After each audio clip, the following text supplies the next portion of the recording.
જુઓ મિત્રો, આ ભૂંડોને કેવું કર્યું ખેતરમાં. હવે આ ઘઉં વાય એટલે એવી આશા હતી કે 40 થી 50 મણ ઘઉં થશે. એવરેજ 2500-3000 રૂપિયા જેવો ખર્ચો કર્યો હતો, પણ ભૂંડોને બધું રમણ ભમણ કરી દીધું. જો એક પાડી નથી રાખી, બધી પાડીઓ ભાગી નાખી.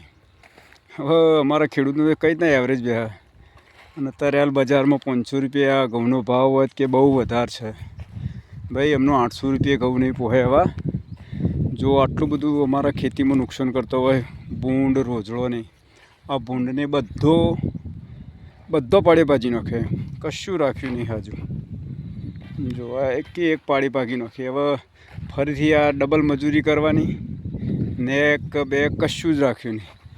બાજુનું ખેતર એ બધું રમણ ભમણ કરી દીધું. હવે કયા ટાઈમે અમને ચોખ્ખી કરવા આવવું? આપણે આવ્યા હોય એટલે ના આવ્યા હોય, ના હોય ને એટલે રહેવા આવી જાય. મિત્રો, આવું નુકસાન થતું હોય ખેડૂતોનું. જુઓ, જય શ્રી રામ.